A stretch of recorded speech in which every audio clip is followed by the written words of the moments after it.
Bayern Munich versus Manchester City reaction.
We don't need a fan.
Sean, you alright?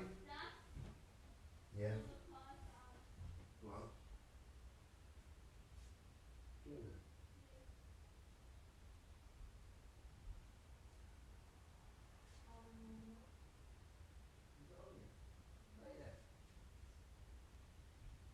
Sean, you alright?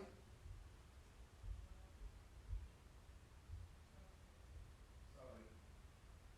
It's alright, it's alright.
Eat your water. Get up now. I'll count to 10. Now drink the water. Is what I give you. Hold. Thank you. Jesus Christ, sweet.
Done.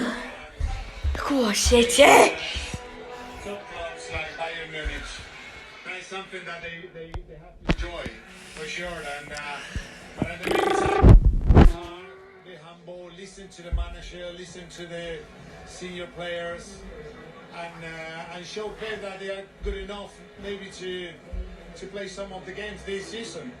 Big opportunity for them. So the rain really is coming down, and you may not be able to see, but Lambeth Fields does not have any kind of roof, so all of the 81,000 fans that are inside here, including ourselves, are going to get soaked. But that is not dampening any passion they have for this game whatsoever. What sort of game are you expecting? Is it going to be a pre-season friendly, or is there going to be a bit of an edge to it? It's going to be edge to the quality players, and these players want to win. I don't think it'll be as competitive in terms of tackles as Club America, but I think the quality will be higher because again it's two exceptional teams. I think it'll be tighter at certain periods as well because they're at similar stages in regards to preparation for the season. So yeah, there'll probably be a leveling playing field in regards to the fitness levels as well. Sava, give us your final thoughts. What's your score prediction for today? Who's going to shine? What's going to happen? Wow, it's a hard one. I would say 2-2. Okay. I think that, both teams have a lot of quality up front and they can score goals and they're really attacking team. So yeah, I would say 2-2. You having that? 2-2? I say 2-2 as well, yeah. Since they both have quality, both in front. That's our predictions from Jolien and Sava. Gents, thank you so much for spending the week with us. Hey! Protected by the umbrella! Saved by the umbrella! Amazing! Thank you for spending the week with us. It's been an absolute pleasure. I feel like you're going to sleep for a week now. Oh, yeah, I'm definitely going to sleep on the plane going home, definitely. I guess Kevin De Bruyne isn't playing any music on this plane on the way home like he was on the way out. we all need some sleep. So, I was going to say we're going to try and go inside, but we're not. We're going to stand here with our umbrellas and we are going to enjoy the experience of a lifetime here in Lambeth Fields as we watch City take on Bayern Munich. Right, gents, back over to you where you're nice and dry, I'm sure. Thank you, Natalie. Looks like we're having fun in the rain there. Like I said, it's nice that we are nice and dry as always. Pablo and Jolien obviously touched on it then. What are your score predictions for the game, Nathan? I'm going to come in nice and early. No pressure, but we'll come back to me. Who was it set 2-2? Was it Jolien or Pablo? What did Jolien say? Go on, well, let's go with what you said first. No, I said what Jolien said. Oh, you said what Jolien said? Yeah, I just don't remember what he said, but I definitely said it. Which is... Was it 2-2? 2-2. Yeah, 2-2. Oh, so they both went 2-2. Yes, they were very much on the fence. That's I'm not on the fence. On the fence. Can the game not be drawn? Why is that on the fence? Yeah, you know what? I want to push back against him. I know. I'm not doing it. I want to be a little different. I actually was thinking a draw, but because everyone's going to draw, I'm going to go City 2-1. Yeah, might as well. I'm going to go City 2-1. That's why you're my favourite. What's your prediction? I'm going to go 3-1 Man City on this one. Well, you're my favourite. I'm just there for balance. I think 2-2 is a good result. So you'll go with 2-2 as well? Go with 2-2, yeah. Don't forget, you can let us know on WhatsApp what you think the score will be. It'll be very intriguing. Someone will get the score right with the right goal scorer at the right minute. There's always one of you. I know it's one of you guys watching. Let's move swiftly on. We've spoken about the midfield. Now I want to touch on, Nadam, as a defender yourself, Wilson Esbrand, the young left back. He was, for me, very, very impressive. I tweeted out during the Club America game that I was just so impressed with him. Yeah. What were your thoughts on how he settled in? And it looked like he'd been there playing for a long time with that. Yeah, he certainly did. He earned the right to be in the squad and he earned the right to be on the field in that moment. And I think what I really loved was his energy, his confidence. He competed really well. Those were tough conditions against a tough side, but he was bombing forward as well, trying to impact the game from that side. And best of all, that game was basically, it's the cliche, it was a game of two halves. And in some ways, myself and David Jones, who were on at the time, we were thinking the second half was going to descend into something that would favour Club America more, because youngsters would be coming on at Club America or pushing on and they're at a different stage of their season. But it was the other way around. And I think Club America looked more dangerous in the first half than it did in the second. And then when you look at the youngsters that played in that moment, they were able to manage that. And I think he was one of those players who was fantastic in that second half. And as he walked off the field, probably very tired, but in a moment where he thinks, I can do this, because he was one of the best players in that second half. We've actually got a question on WhatsApp about Wilson Esbrand from Harvey, and he says, do you think Pep is trying to figure out Wilson Esbrand's role within the squad, especially with Zinchenko leaving? Well, do you know what? These players, Pep knows them. You know, they understand the 23s, they understand the academy. They know all the players. They know what position they could be playing, how they could fit into a side, even what roles they'll take up if they're training with the first team, if they're going in 11 against them, and so on. So, you know, these players, they're out unknowns. You can obviously throw them out there and see how they adapt in the team, but I think the beauty of City is like the style of play is the same top to bottom. Yeah. You know, the quality of players might be different, but the style and intent is always the same. So the way that he plays the game will be the same way that Pep is trying to coach Zinchenko to play the game. The same way trying to coach Cancelo to play the game. And obviously they have their little bit of flair, a bit of magic, but he understands the fundamentals. So when he goes in, it's not a shock that all of a sudden he has to be higher or he has to be inside, because he's basically spent the last 10 years doing that anyway in the time he's been at the academy, if you know what I mean. I remember a time when Phil Foden played against Manchester United in pre-season, an unknown Phil Foden at the time, and he very much made that his position. This could be an opportunity today, Sean, for Wilson Esperant against Bayern Munich. And as an attacker yourself, how much of a task is it, even though it's pre-season, a week to go until we go into competitive games, for Josh Wilson Esperant? I think the one thing he just has to know is it's a part of the squad because Pep believes in him, because it's good enough, and he's ready for it. I think he'll know that from training with the players. I think he'll have the understanding of, in terms of how high to go, whether he pushes inside, whether he has to just sit and hold. All this sort of knowledge and information he'll know, and I think he'll be also encouraged by the rest of the team saying, oh, you need to push up now, you need to squeeze in, because good players don't allow the player next to him to sort of fail or do badly. They'll make sure they'll push him on, drive him, and make him do things that he has to do. So I think he's ready for it. Yeah, and to just like try and add a bit of humour to it, but in a sensible way, like him playing left back in America for Man City under Pep Guardiola, like he's not going to raffle to do it. You know, he's gone through all the different stages that have shown how good he is to be able to be afforded that opportunity. So as he stands out there, there's no reason for him to wonder why is he here, because all he has to do is look back at all the stuff he's done to this point and know that, you know, he deserves to be there. Absolutely, and like we said, he was fantastic in the last game. So let's hope we can keep up them levels and go a bit more. Right, we have just heard some news that there's a bit of a lightning strike in the US at the minute, so there might be a little bit of a delay. We will keep you up to date as much as we can, but we are going to go back to the US where Natalie caught up in the fan park a little bit earlier when the weather was a little bit nicer, so enjoy bits from the fan park.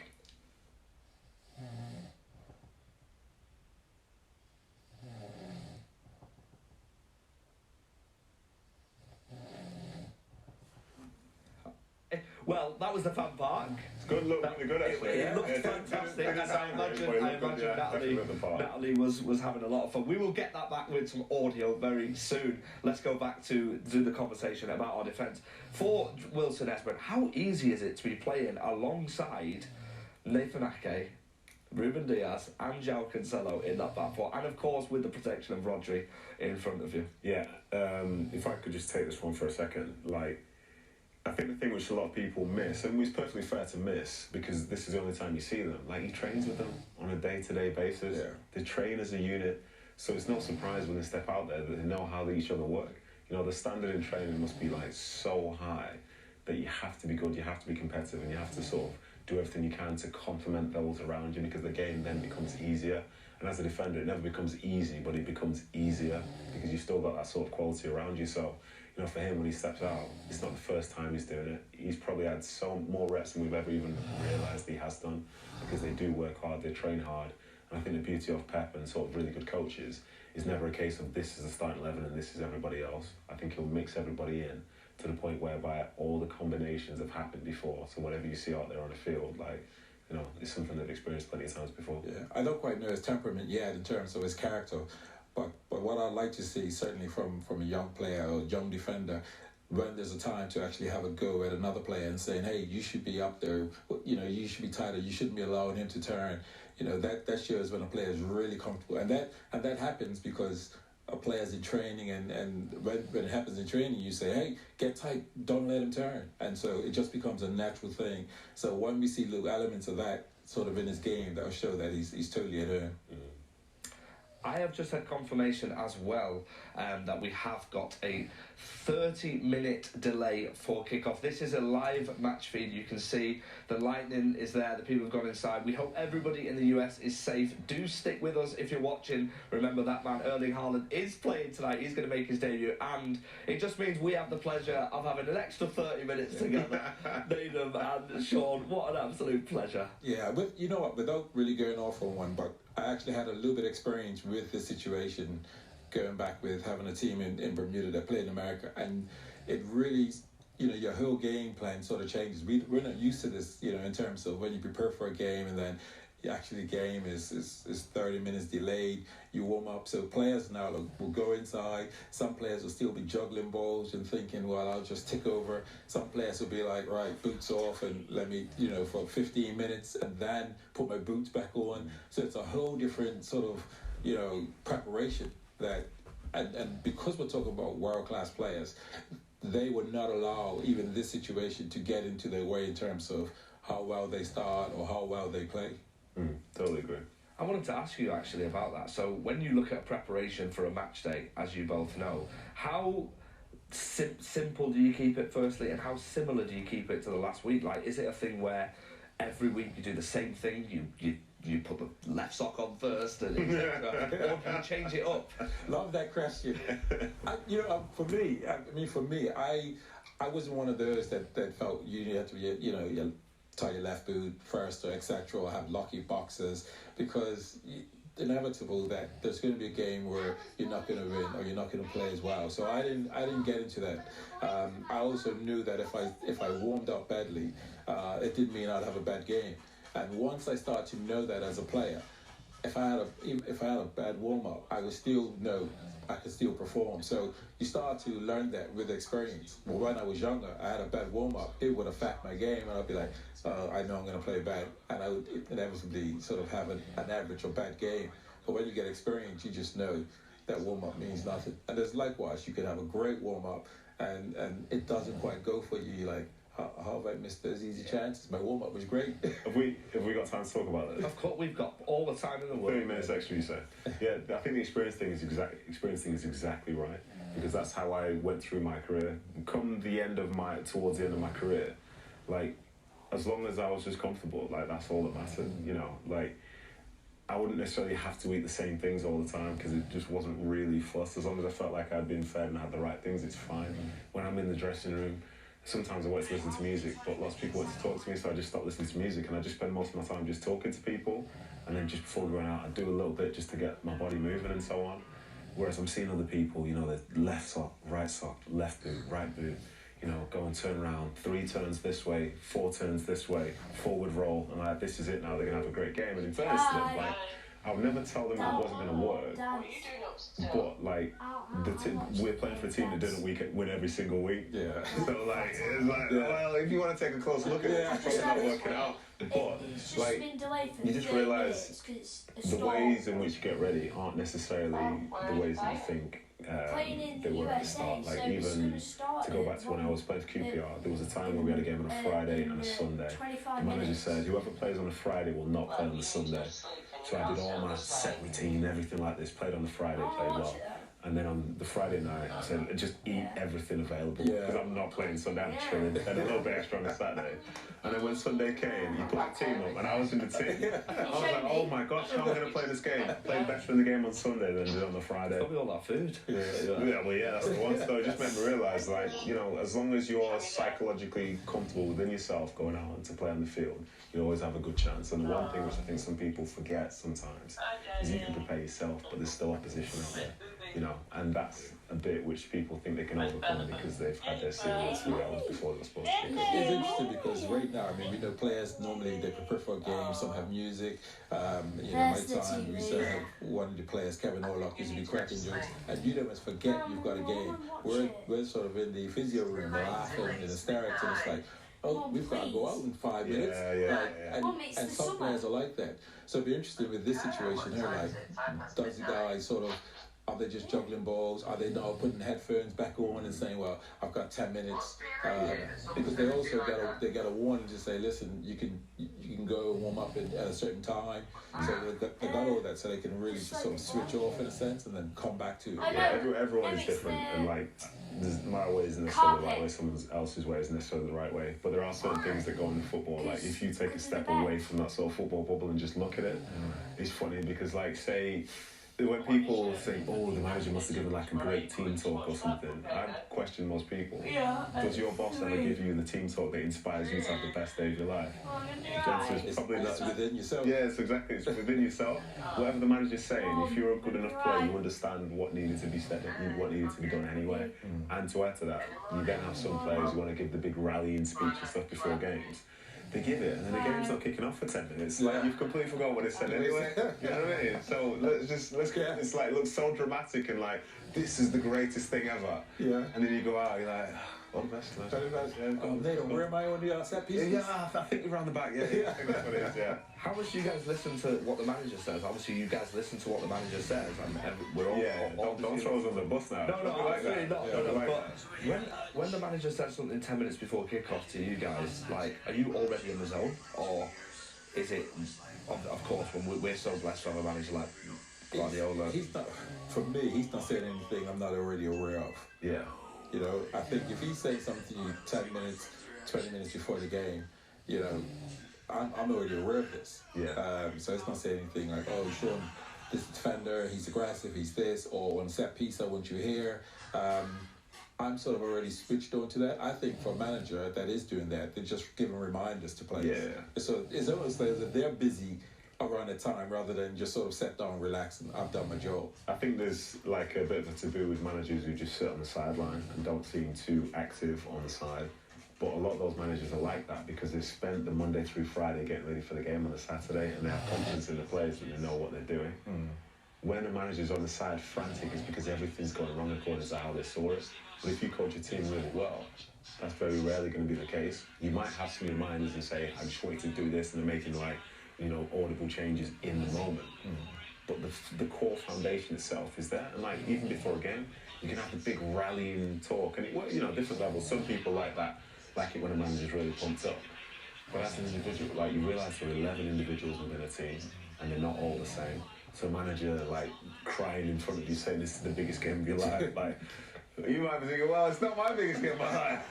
So I appreciate you crying, but I still want to win the game, but it's not necessarily this that's going to cause me to win the game. This is what you need, not necessarily what I need. Okay, so I've just been told in my ear that the people are going back into the stadium right now. This is a live feed, so kickoff is not going to be a half an hour delay. We're looking to get it a little bit earlier for you guys, probably around 10 minutes time. What we're going to do is we're going to go to the press conference from yesterday to see a snippet from our manager, Pep Guardiola. It's not just City fans, it's fans right across the globe who are very excited to see Erling Haaland play in the Manchester City shirt for the first time. You said obviously a couple of days ago that you were hoping he was going to be involved. Can you give us a further update? Do you think he might play tomorrow? Yeah, if tomorrow is nothing wrong, this afternoon nothing wrong with the training session, or maybe tonight was a bit bad and fell down to the bed and broke his ankle. So tomorrow's going to play. Yeah. That's not happened. Not happened with. That's not happened. He's not fallen off his bed. Well, we'll see tonight. Maybe had nightmares, and I don't know. Hopefully not. We can see some live shots behind me on the screen of the boys in the tunnel, ready to go. It looks like kickoff is not too far away. Let's have a talk about that kit real quick. How nice are our kits this year? We can see Ruben Diaz getting ready and the players making their way out. So we've had our predictions. We're ready to go. Sean, Nathan, looking forward to the game. Yeah, one about the kit, I love it because it's got that little burgundy little trim around it. I like it. You know, I always love the blue itself. It's getting better. There is the name in sky blue as well. We just saw him there, Erling Haaland. And our new number 7 as well, João Cancelo. Probably the only fullback in world football. Yeah, but let's talk about that. Listen, this guy's a fullback, right? When he gets forward, the guy is like a normal winger. How he beats players and the decision making is brilliant. Listen though, he's wearing the 7, And I understand the history behind that because it means a lot to him. But the guy who wore 74 scored a lot of goals. So I think for Cancelo now, he's going to need to find some of those if he's going to be matching that numbers history anyway. I just think it's so amazing to see how that position has evolved with him, as we can see the shots of the Bayern Munich players coming out in their all-white strip, Kingsley Coman there as well. But I just think it's amazing how the fullback position has evolved so much with Cancelo. Like, it's like a winger at fullback. I mean, you play fullback. I mean, you look at João Cancelo. I mean, I remember watching him, right? Like, I'm thinking, okay, he doesn't have to defend because he's always further forward. Then he's beating players, but then he also goes inside and he finds himself in the 10 position. I remember thinking, like, hold on, he's now threading balls for players to go and score. I mean, he's just evolved his position. I think the fullback position's evolved over the years anyway. Yes. The level that he plays it at, that sometimes is like incredible. Because previously, if you came inside as a fullback, people were like, "What are you doing? What you go doing? over there." Like fullback was the last position to be selected. Like go over there. Nobody wants you to play. And after that, you go. There. Now you're like an integral part of what is a very prominent attacking side. It's just amazing to see how well how much ground they cover as well. Do you think they've changed? Do you think the game's evolved that much that fullbacks even cover more ground than in the modern? I would say so because when you look at the sort of historically good fullbacks from earlier on, they would tend to support the winger. Yeah. But these days, like, you look at some teams and the forwards come inside and all the width is provided by the fullbacks. They're bombing forward, they're running back. There's a high level of intensity. Like, you know, someone like Alphonso Davies, like, everyone knows about him because of how athletic he is, how quick he is, bombing forward, coming back and all that. And, like, it's no freak, like, he's the only person doing it. They're all doing it. And as I say, it's an exciting brand of football because now, like, attacks do involve fullbacks in a far different way to what they used to, whereas, like, pass it to the winger, and then if the winger wants to set it back to you for a cross, you know, then you just give it that every so often. And it's almost time for kickoff, so we are going to head to the US to our commentators today, Alistair Mann and Michael Brown. Enjoy the game, everybody, and we'll see you at half-time.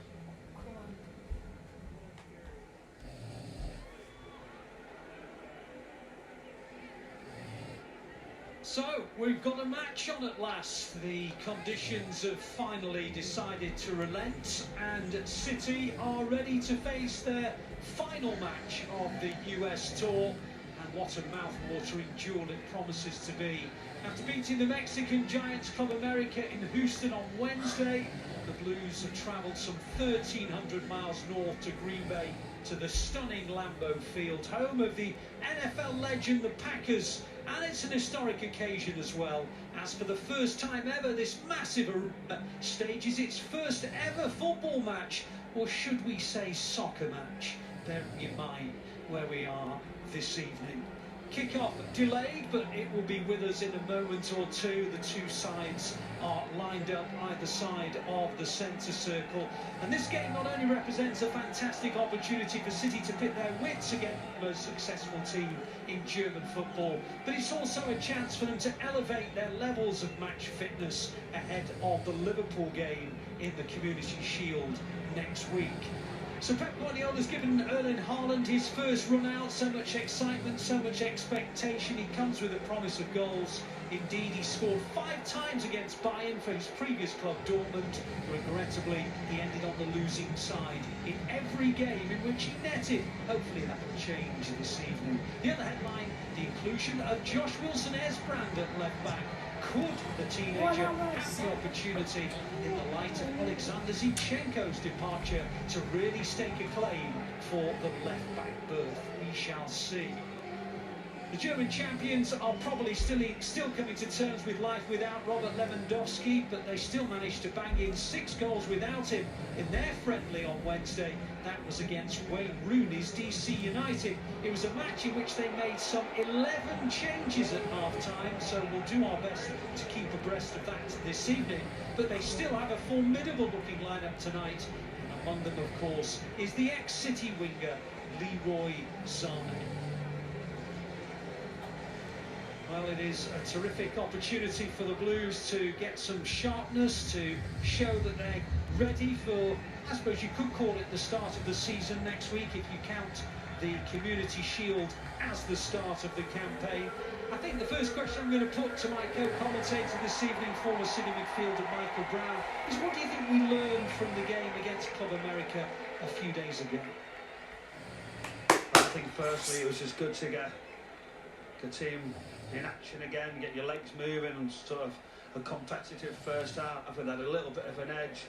I think the quality finally came through for Manchester City. Yes, lots of changes, some young players be able to get minutes in the game as well. So I think all round it's obviously a great night, especially for Kevin De Bruyne, which we've seen so many times. But again tonight, this opposition, these opponents are a much stronger task, and it's going to be a lot more difficult. Only a couple of days in between those games. I'm expecting a really strong physical game today. I just wonder, Michael, in the light of this unexpected delay, have you ever encountered something similar in your playing days? Well, I think there's always been a couple. You look at sort of floodlight failures where you've got to go off and wait for a period of time. I think that's probably happened a couple of times throughout my career. But you know, lightning, it tells you everything. The safety first for the players. But thankfully, we've got a game on our hands, and we're looking forward to this one. Absolutely, City in the blue and white, Bayern Munich in all white from head to toe. And it is the visitors, if you call them that, because it is very much a home game for City. There are that many City fans in the ground. It shows the worldwide appeal of the Blues these days. And as I mentioned earlier, it is the first game ever to be played, football match that is, at this wonderful arena here at Lambeau Field. And there is every reason to expect that it could be a genuine spectacle. The enthusiasm for the two teams, particularly the Blues, as they enter the field, gives me the impression that they have been looking forward to this for a very, very long time, since the game was announced a few months ago. Bayern Munich scored 3 goals in the first half against DC United. They then scored 3 goals in the second half against DC United. In the first half, it was with a completely different 11 to the second half. The team in the first half won 3-0. The team in the second half won 3-2.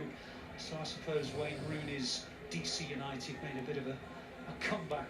Of course, there's Jack Grealish in the picture. He got some personal attention in the Club America game, but typical of him, he bounced away from a series of really hefty challenges against him and just played on with a smile on his face and probably with extra determination as well. City kicking from right to left in the first half, spreading the ball around with that comfort and ease that we're so used to.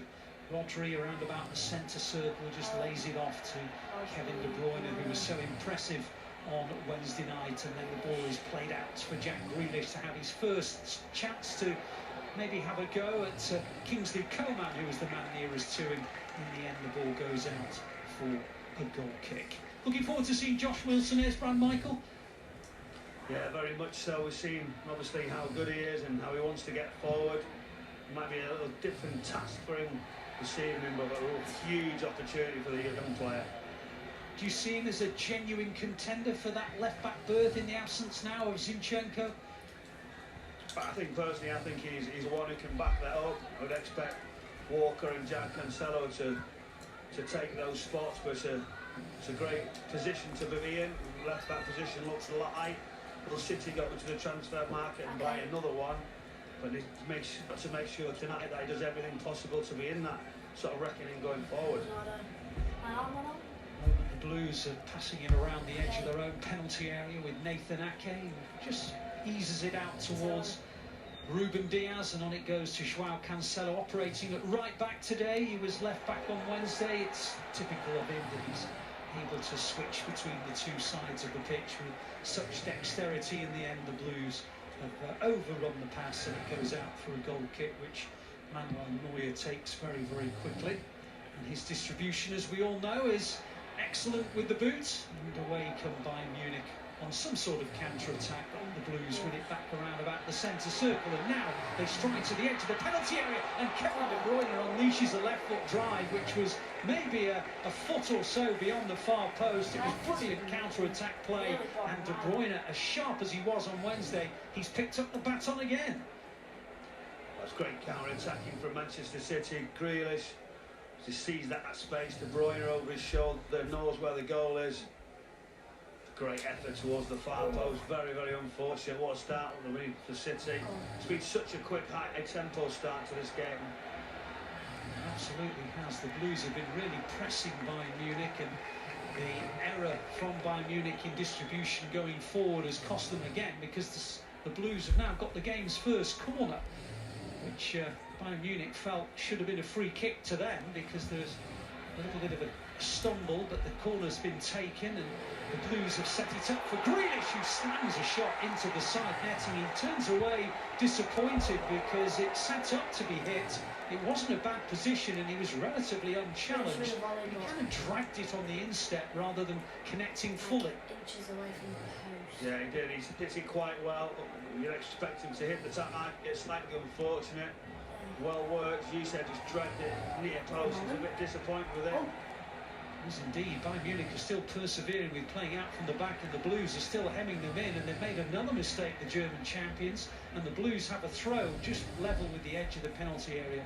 But again, the pass just a little bit too heavy, and it ends back in the possession of Germany's #1 goalkeeper, who bowls it out dramatically out towards the halfway line, where Kingsley Coman gets hold of it but immediately lays it off, and eventually the ball is worked all the way back to Neuer again, and he immediately decides to pass the ball to Upamecano, who helps it on. He hopes towards Gnabry, but City win it back again, and they've done it briefly because now Bayern Munich are back in possession. Maybe a hint of offside, but they're into the penalty area. The cross comes shot across the face of the goal. It was pretty well precise. It just eluded Ederson, and it's gone out for a throw on the far side. Maybe just about onside, perhaps, there. Yeah, Wilson Esbrand just gets caught on it, and then that space in behind, but the counter-attack was very, very quick. Fortunately, nobody on the end of it. There's no VAR in operation tonight, so we'll never know for sure if that was an offside or not, but in the end it went out for a City throw, and from that throw the Blues hurried it forward, but they've given away a free kick for a foul by Bernardo Silva near the halfway line. Bayern Munich free kick, which they clip forward towards the right-hand side. Josh Wilson-Esbrand has to come across for the Blues to try and prevent the cross coming in from Coman. Ball into the box is onside, and Bayern Munich have scored. The Blues are looking for an offside flag, and eventually I think it's come. The fact that it went up so late is what has upset Ruben Diaz. Initially, the flag had stayed down, it was turned into the back of the net, and by the time it was, the City players were really angry, and they turned and did see the flag go up. A late call, and I think probably the right call. So it is still 0-0. It was a tap-in really for Gnabry, but it doesn't count. It's a bit of a scare for the first phase, yeah.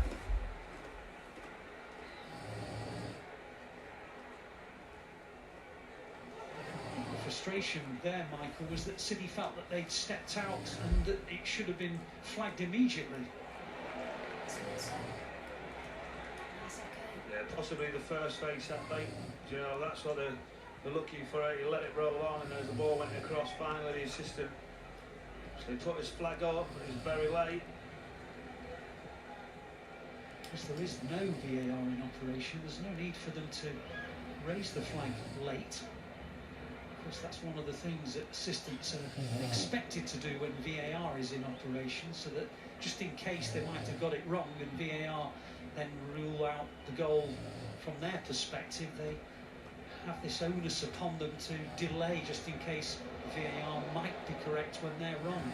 Anyway, City tried to distribute forward. The ball has gone out for a City free kick for the challenge by Pavard on the back of Grealish just near the halfway line. Just looking at a replay now, Michael, it does show there was an offside in the build-up that led to that goal that was disallowed.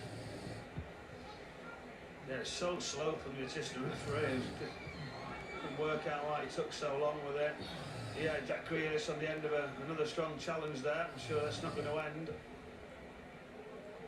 Yeah, he had a wry smile on his face, Jack Grealish, that's for sure, when that situation was developing and he won that free kick, because he's only just got away with the just got over the fact that he was given such a kicking the other night by 2 or 3 of the Club America players.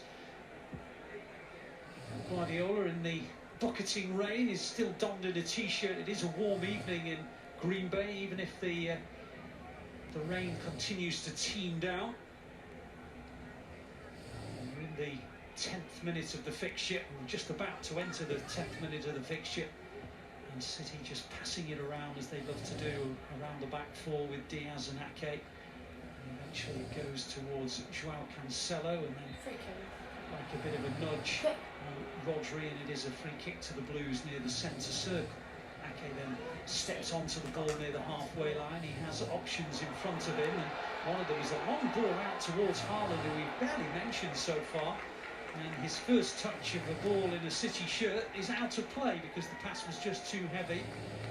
There is a lot of genuine excitement around, understandably, because it is our first look at Haaland wearing blue. Well, I say that, of course, we've seen those photos of him when he was a kid wearing blue, but certainly in a more meaningful sense. It does offer something completely different to what City have been used to in recent times. Haaland is much bigger, much stronger, much taller than any of the centre forwards that the Blues have had. As the Blues have lost the ball in a dangerous part of the pitch, eventually they get away with it. The ball just seemed to settle for Coman on the right-hand side. He didn't quite get the touch away, but City were caught out from across from the left.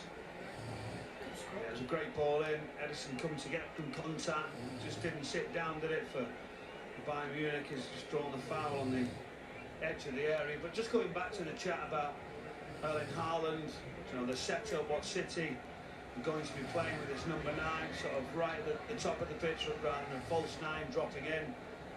I'm still interested to see how that's going to be mastered by Pep Guardiola.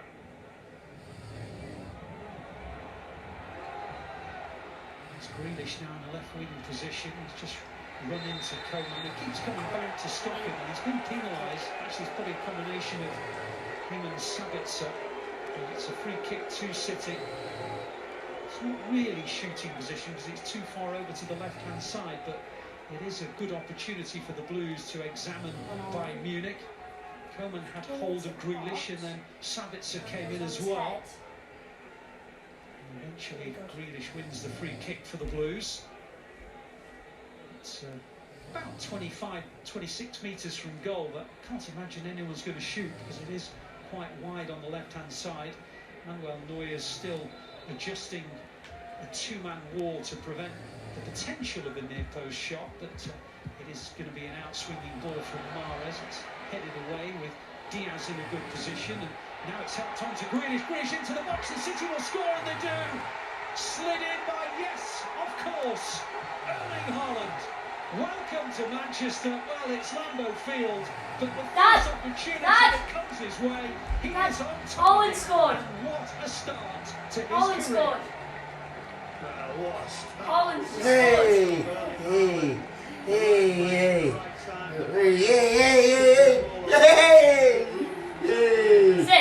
City. And straight away, as he puts the ball right across the face of the 6-yard area, you always felt that's an area where... Yes! Forward, a simple finish. He's already scored. On his face, what a start for Haaland. Well, I think the only surprise is that it's only 12 minutes, Michael. But anyway, what can you say? That's what City have bought. That's why there's so much excitement. Yes, it was a tap-in, of course it was. But he made the decision. He gambled as all good strikers do. And the ball slid into the back of the net. And City lead. Well, hang on a minute. What's going on here? The players are being taken off. The rain is obviously too heavy. The threat of lightning is clearly back in the air again, and I can only imagine it's a health and safety issue, because just after Haaland put the ball into the back of the net, rather than setting up to kick off, the players were led away to the tunnel, or started to be led away to the tunnel, and the referee is taking them off, and it must be because of a threat of lightning, which was the reason that we were delayed for about 10 minutes or so. So unfortunately, just after Haaland put the ball into the back of the net, the players have now had to retreat, and I can only imagine that we're going to have to wait quite a few minutes for what looked like very sort of menacing, thick black clouds to dissipate from above Lambeau Field. The rain has not stopped, really, to be truthful. It is a very, very warm day, and as a consequence, the lightning has been around, and I'm guessing the referee has been given a signal from the sidelines from somebody to do with health and safety, because there is this lightning crack in the background, and unfortunately we're looking at an empty field. Interested to see what happens with the supporters as well for their safety. And we're just going back to the football. I mean, doesn't get any better, does it, for Erling Haaland at this moment in time to get a couple of touches, to get on the score sheet. I mean, it's real intensity from both sides to set off in this game, and now we've obviously got to take the safety of the players, and that's what the referee's gone on and done. Oh my days. Look at that storm. So we've got ourselves a weather delay here. Well, you probably, if you're watching the pictures, obviously a lot of you just listening to the commentary, so I'll be descriptive as well, but if you're watching the pictures, every now and again the whole skyline lights up with some dramatic cracks of lightning, and it is genuinely threatening. And there's some more lightning just behind the big sort of screen at the right-hand side of this huge arena. There's around about 80,000 supporters inside the stadium, and even though Green Bay certainly gets its fair share of thick snow during the winter, there's hardly any cover at all. That, unlike the Etihad, where of course there's a very large roof all the way around and you can pretty much get shelter, it's kind of like a banking all the way up on all four sides, so there isn't much cover, there isn't much safety, so to speak. So you might recall when the guys in the studio were chatting earlier that the supporters were encouraged to go down away from the stadium and into the sort of concourse area to protect them from lightning. Well, just at the moment, several thousand may have made their way into the concourse, but there are still many, many thousands who are still absolutely sort of under no cover at all and getting pounded by the rain. But at the moment, unfortunately, we have no football to talk about. Another dramatic strike of lightning just above us. And you have to say, oh my goodness, you just don't know when this is going to actually move over. We don't indeed. We could be here for some time, Ali. I think that's the worrying thing, is the safety of the supporters and the players. And as you say, it could be quite a long delay, and then how does that affect everything as players going into the tunnel? I've been there before, where you've got to go and sit down, wait for the knob to come back out. What do you do warm-up wise? It depends on how long the delay is, etc. And they're very difficult scenarios. But what worries you there is there's such an amount of supporters in an open area, isn't it? You talk about going on the concourse, but it'll be very difficult for everybody to get down there. Gradually, sort of thousand by thousand, they are disappearing from the stands and down the staircases to the corridors below the main stands that stretch out either side of the pitch. But I guess the other concern, as the skies above Lambeau Field are just black and thundering, but we just don't know how long, sort of an indefinite length of time before we can get back out again. And then I guess the referee has the decision as to how long to allow the players to then warm up once again. So these are genuine concerns. You don't actually expect this kind of thing, but unfortunately, summertime on a very, very hot day does sometimes yield some dramatic thunderstorms, and we're at the mercy of one right now.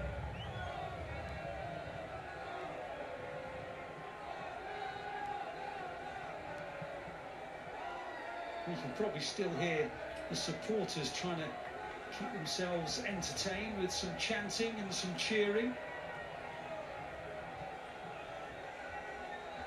Just looking back now at the opening highlights of the opening 12 minutes, the shot from De Bruyne, and then of course the goal from Haaland. which Jack Grealish laid on the plate for Haaland. The delight was evident. It may be a friendly, and the official statisticians won't count it as his first goal for the club, but it will still mean an awful lot to him, and it certainly meant an awful lot to his new teammates as well.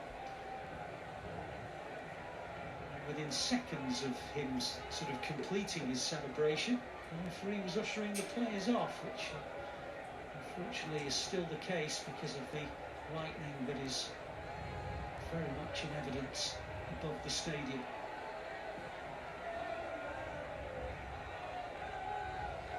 He must be disappointed, mustn't he, to actually have got that goal, to be in his stride, and then to go off the pitch. But what a start! I think that's going to be the talking point, isn't it, going forward? What can Haaland deliver for this team, for this squad? It just doesn't get better, as you say, Ali, just to get on the score sheet straight away. Full cup credit as well, Jack Grealish, getting down the left-hand side. Sure. And Yeah. obviously, where we're going to see the system, how we're going to see Manchester City play, slightly different options, different rotations that Pep Guardiola will be setting up, from build-up from the back, or how he gets the ball to the number 9 at the top of the pitch. Does he play an extra holding midfield player? And this is a strong Bayern Munich side who've actually come at this game, wanting to put City on the back foot. So it was a good start and a real tough game, I felt, with only quick succession of turnaround games, and obviously the training schedule that they've had. It was a good start until it's been stopped. It's a great debate, actually, isn't it, Michael, about how the arrival of Haaland might sort of change the approach from Pep Guardiola, because that sort of false 9 became a feature, really, for the Blues. Now they've got a genuine number 9, and I guess in Alvarez as well, they've got another one. What is your gut feeling? What do you think is the most likely sort of starting 11 formation with Haaland at the top?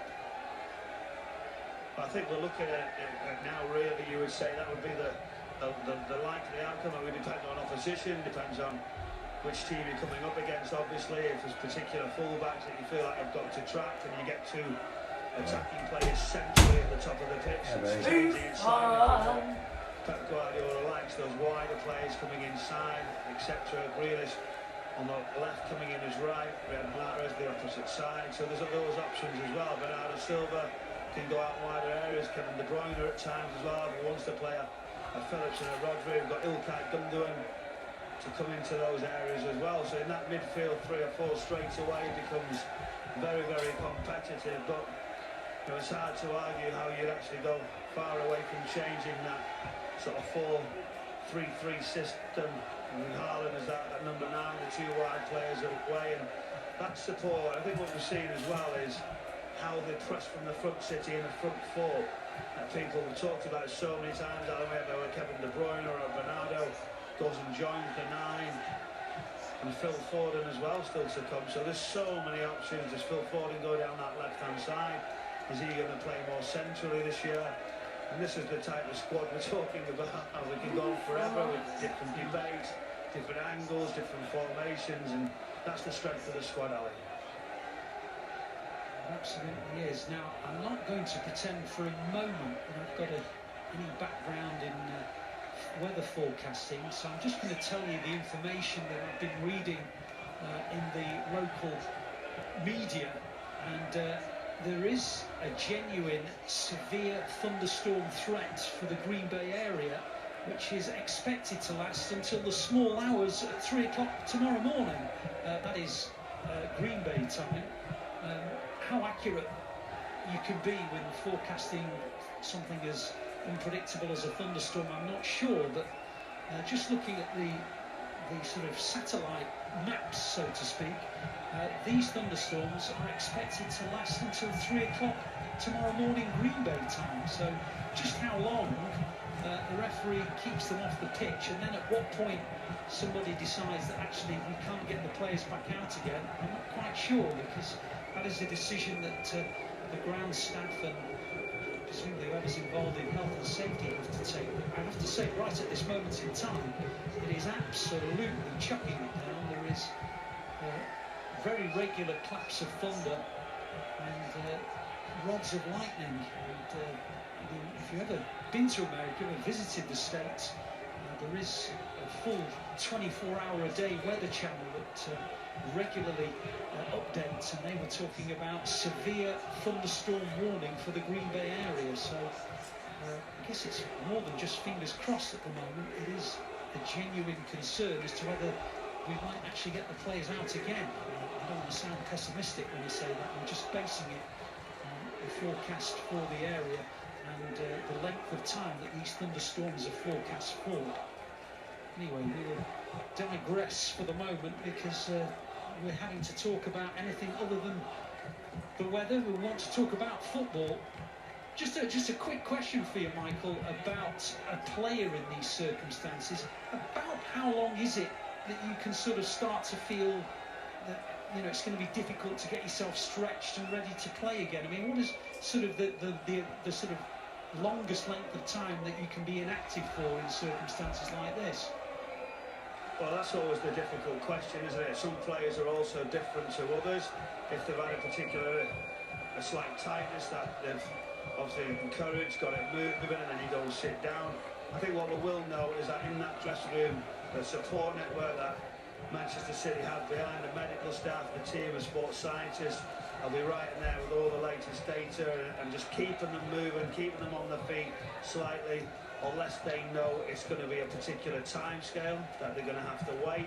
And at that point they might be saying, well, we might as well just sit down and we'll relax, then we'll re-warm up, 10 minutes or so, we'll be back ready to start again, because the game's not gone on for too long. I don't see that as being too much of a problem. I think the issue is how long the officials, everybody's going to wait to see whether this game can go back on, because we could wait for some time, and at that point, you know, are we going to get back on the field? And they've obviously felt comfortable enough to start the game that it's going to be not too bad, but it obviously has took a bit of a turn. So the players will understand it. Players are professional, they'll get on with it, they'll understand and just keep themselves ready for if the referee is ready to bring obviously the game back on. But it's not looking like there's much light at the moment.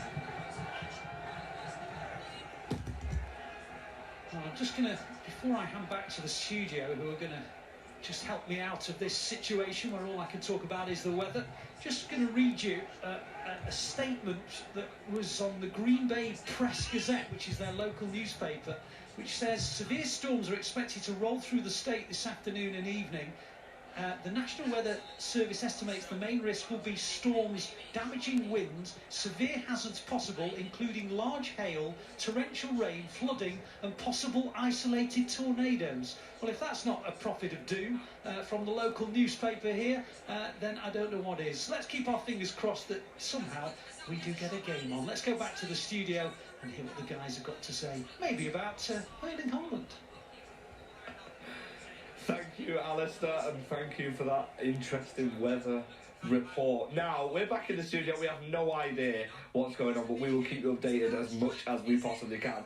But there's only one place where I am going to start.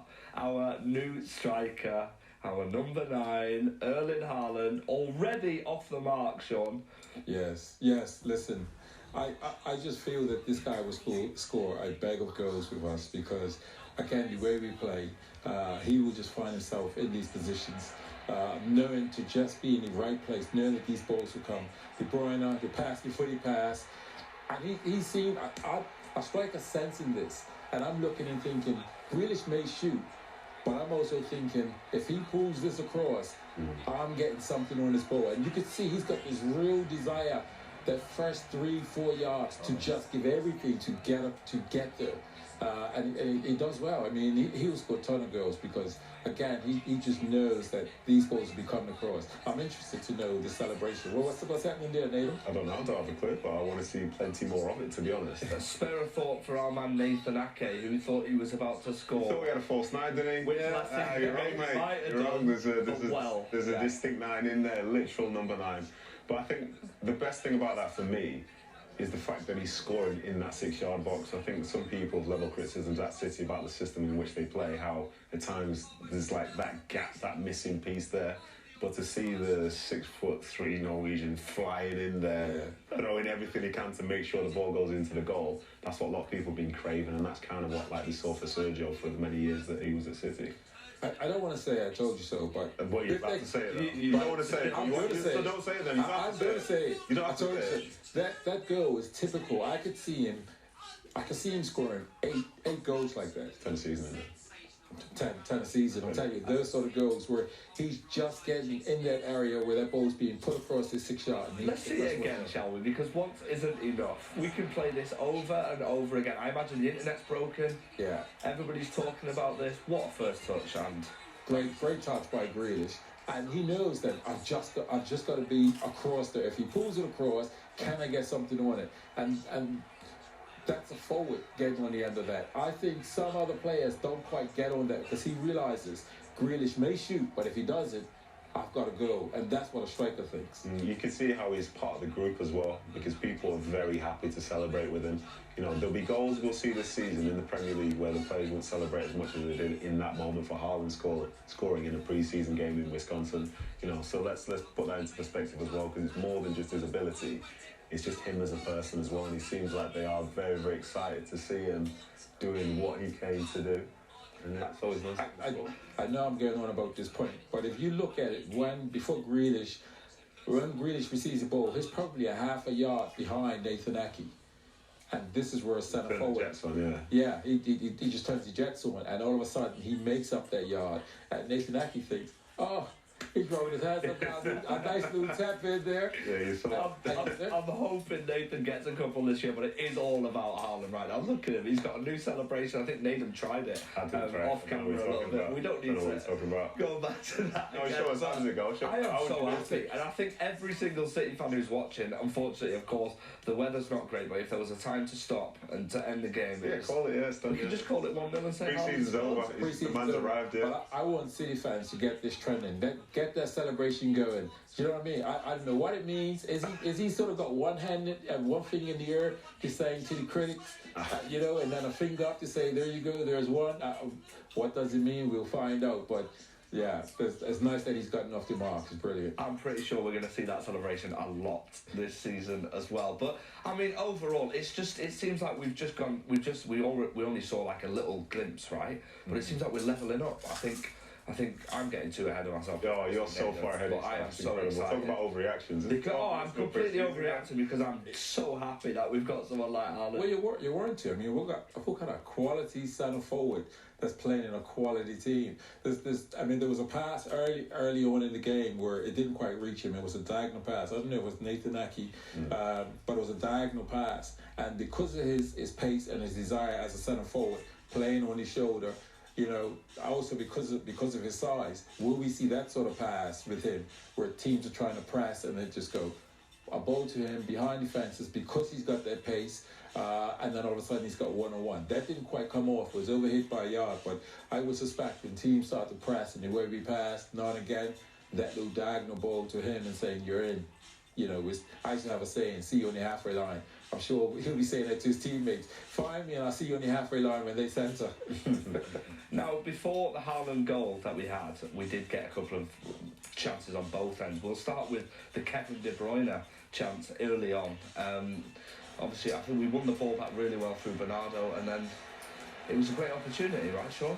Oh, yes. I mean, we know what this guy can do with his left foot. I mean, and the season, we were in a position to interview him, and I asked him, like, is he left-footed? Because he strikes the ball so well. This one, he just drags it, inches across that post. And we know that when he's in that position, he's able to hit the top corner. So it being pre-season, I'm sure as the games come on, we'll be seeing him hit the back of the net. But for Kevin De Bruyne, you know, it's a decent chance. But again, it's just still pre-season. And as well with that, like, one thing that, say, Pep has always liked throughout his career, players that run with and without the ball. And Kevin recognising the space which is left by Pavard and running into it. You know, there's some players who only want to run when they have the ball at their feet, always want to come short. But he's wise and his football IQ is good enough to know that's the right place to go. And then in fairness, like, we're thinking he could have scored, and it's on his left foot from the edge of the box against Manuel Neuer. Like, that's how high his bar is. Yeah. And we could have those sorts of conversations, but what special player for sure. Yeah, special player indeed. As you guys can see on the screen, there is a tweet from the Man City official account which says, due to another weather warning, that the players and fans here at the Lambeau Field have taken shelter until further notice. They've also put the score in. It is 1-0 to Manchester City as it stands. As soon as we have an update, we will let you know. I'm in the studio in Manchester, nice and dry, unlike the people in the US. Nice and dry. People complain about Mancunian weather a little bit wet, but how about the tornadoes, hail, lightning? As you can see, the stands are empty.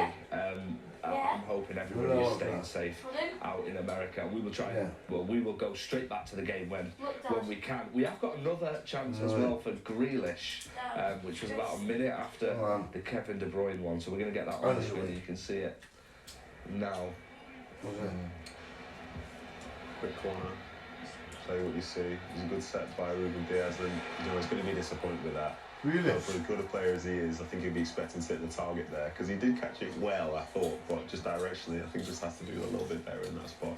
Yeah, I'd agree. I think he has just enough time to ensure he hits the target. I think if pressure was a bit closer, he's got enough time to solely focus on hitting the target. And I think he's trying to just come across it so it fades back in. But it looks like it's a yard wide.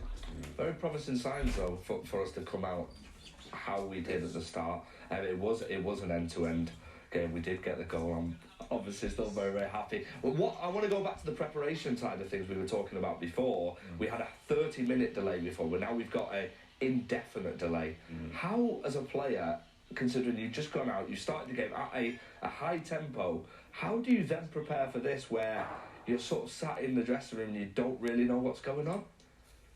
I think this is new territory. I think for the players, I think for the staff. But the one thing we know, I think it's for both teams, because they've got world-class players and managers, etc. They don't want to have an excuse for why when we go back out there, why the levels drop slightly. It's like it's for both teams. So I think both managers will be, when they get the cue that they can go back and warm up for a minute, they'll be, listen. Yes, we've had the break, but we need to get back into it. It'd be interesting because to be in the dressing room right now, a manager, you would think, yes, he'll talk about what was going on, but then there's a period where you think, he's not going to talk for 20 minutes. Yeah. Pep not going. He'll say one or two things, but that'll be it. Yeah, I think the positive in this situation for them, obviously, provided everybody stays safe, is the fact that they only played 12 minutes. I think if they were like 60 minutes into the game and there's like an extra level of fatigue in there, and then there's this indefinite delay, like you feel some heavy legs, and then as soon as you get the heavy legs, you get this sort of like doubt in mind, and you're thinking, can I actually do this? Can I actually do that? But for those players, they'll just be itching to get back out there. And I think as well for the players at the highest level, they know how to look after themselves. So even though there'll be some team element where they'll say, 10 minutes before it's going to kick off, we're going to do this, the bits outside of that, you're almost guaranteed that you can trust them to do the right things to make sure that they're ready for whenever they're needed.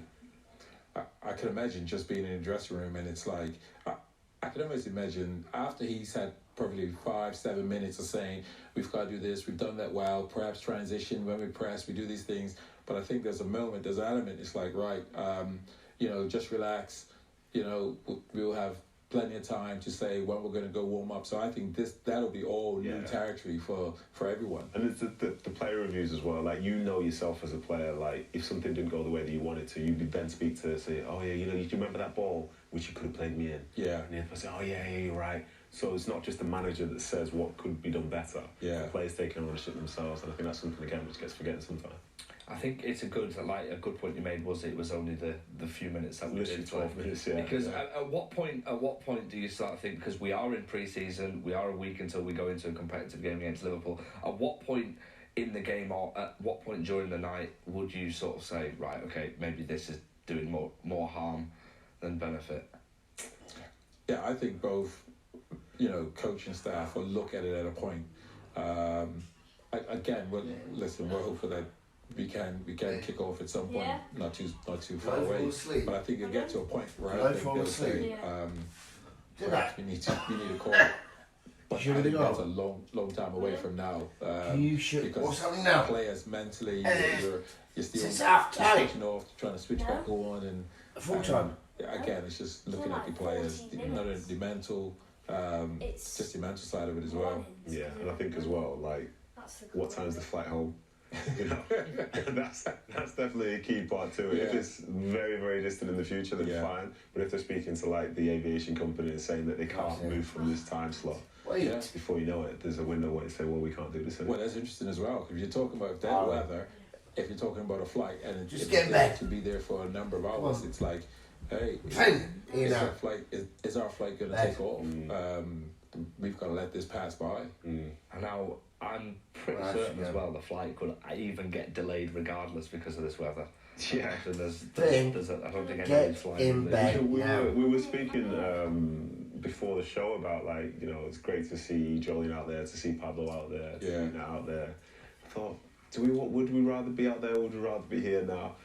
And now as I'm looking at like thunderstorms, I'm like, I tell you what. Said in the studio. Yeah, Wisconsin's good. I think Manchester's better. Yeah. Manchester. Yeah, exactly. We're nice and dry, nice warm in our lovely studio. This is my first time here, by the way. It's a beautiful studio. What we're going to do really quickly, for everybody who's watching, by the way, if you've just joined us, stick with us, because we're hoping the game will continue. We have got some more highlights, but this time on the Bayern side. There was an offside goal which was disallowed, so we will play that for you. I thought it was onside, you know. And Nathan was saying that he thought it was onside, yeah? I think it was just on the far side. I think it was Cancelo's left leg. I think it was his left leg possibly played him on. Like, it looks there like he's clearly offside, but I think when they showed a different angle, they showed it a bit slower. I think it's a typical run by Muller. This is what he does. He's done for years. Interesting, we've seen three of our defenders push up, and I think it was Cancelo who was just at half a yard behind. And these are the things that get fine-tuned when you're into the full run of the season and you've got a number of games. Again, I think it was three of them that sort of pushed up 2 yards, and João Cancelo is just back that yard. And the more games that we all play, you'll start to see that unison. Everyone squeeze, and no doubt it'll be like it's a clear offside. You see there, I think it's three of them that sort of push up when the ball gets passed back. Just there, they come up, and João Cancelo. Well offside. So, again, we didn't have the lines in there to definitively tell. Yeah, I think we got a different angle during the game itself, which kind of showed it was a bit closer than we thought. But, you know, you're not going to sit there back and say, could they have that goal, please?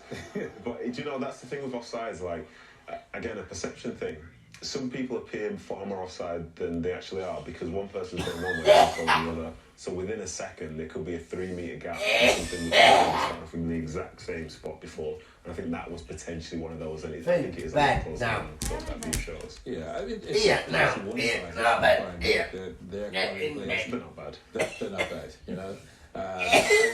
They wouldn't want to play this game and walk away and say, we've lost this game. I mean, they've got some players in their team as well. Can I say as well, like, this is how much things have changed across the years. As we're sitting there and we're watching City against Bayern Munich, and there's this feel we have for Bayern Munich because we've seen them be great for so long. Why is it stopped? And City are as good as Bayern Munich. Why is it better? But there's still like this sense of like City, the underdog against Bayern Munich for some reason within my body. And I don't know why that is and when that will ever shake. It's like, look at that Bayern Munich team. But then all the Bayern Munich fans are like, look at that Man City team. You know, like, the sort of perspective thing is so interesting. Because we're saying, they've got Sané, they've got this guy, they've got that guy, they've got Muller. But City have got that from top to bottom within their side. And then more on the bench and even more elsewhere. So, it's crazy.